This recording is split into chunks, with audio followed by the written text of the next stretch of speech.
And the president called me into her office, and the meeting started with a very foul look on her face and said, "What is your agenda? Why are you here?" And it wasn't a polite ask. And even then, and I was probably 18 months into my career, I thought it was a help me question. Oh, she wants to help me. She wants to know what I'm up to. She wants to know what I want out of life. So I started telling her that is not what she meant. She was insinuating that I was being nefarious in my actions. And I must have been up to something. And she pushed a book across the table at me called The Prince. Do you know that book, Rachel? By Machiavelli? Yes. It is not a story of goodness. It is a story of what I would consider not so great politics. Where she was off a little bit, and I'm not calling her out, she was smart. Where she was off a little bit, to play the game she thought I was playing, you'd have to know how to play it, which made it worse. I had stumbled into landmines with politics in the office because I'm so focused on just climbing the hill. I wasn't paying attention to who else was climbing the hill, how they were climbing the hill, and why they were climbing the hill. At that time, and everybody, I still fight that to this day, I see climbing the hill as a straight line. I'll chew through the wall to get to the other side. I will not sit back and look at the wall and say, well, if I had a rope or if I had a shovel, I could burrow underneath it. No, I will expend mass calories to punch a hole in the wall to get to the other side. Some would say, well, it could be effective. Or am I just burning calories and energy and creating chaos that doesn't need to be created to achieve the same goal that the others are executing the mission with? Maybe I think it's slow. Maybe I don't think it's right. But who made me corporate God? Nobody.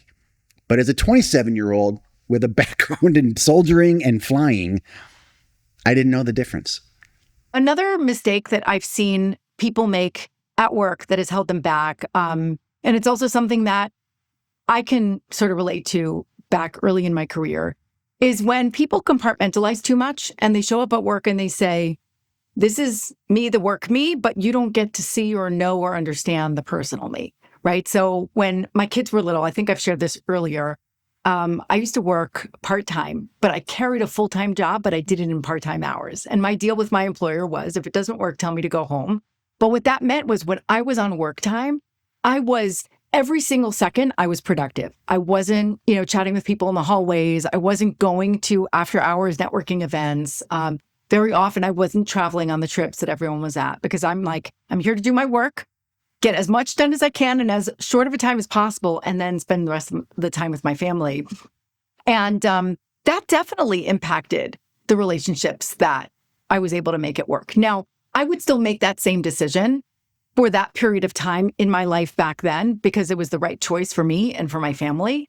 But what I've also seen, and sometimes this is personality type, sometimes this is social awkwardness, sometimes this is, a philosophical approach to life, but sometimes people don't bring their whole selves to work and they don't take the time to get to know people and they don't inquire about other people's families and they don't share what makes them them.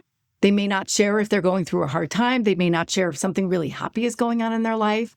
And what that means is people only get to know you this much. And so they don't fully appreciate you. And it certainly holds people back from being able to get the work done. We all share pride. And I have witnessed men and women over the years of all levels of the organization get stuck holding on to being right or wrong to end themselves. So what hill is worth dying on is what I'll talk about next. And then Rachel can wrap us up here. I'm always talking about the hill. Take the hill, take the hill. But that is a phrase. Is that a hill worth dying on? Now, many times through history, militarily, and as I've gotten older, I don't think any hill's worth dying on, for the record, just so everybody can hear that. And with the world on fire while we're doing these broadcasts, whether it's Israel and Iran or Ukraine or all the other places that no one ever talks about, Africa. Like, I mean, for whatever reason, the world's killing itself again and again and again.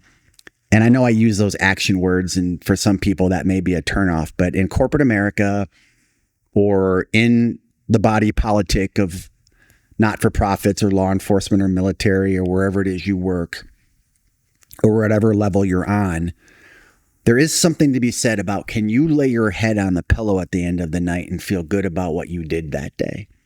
And the what you did part could be a hill you're willing to die on. I choose to die on hills for others. I have put my career in jeopardy 50, 60 times, not an exaggeration, for the right reasons. Put my career in jeopardy 50, 60 times for the wrong reasons. I'd say I'm 50-50, right and wrong. The wrong side of that ledger is ego and pride. I'm right. Now, my first 15 years, I was usually wrong because I wasn't mature enough to know the difference. My last 12 to 15 years, I turned my energy level towards others.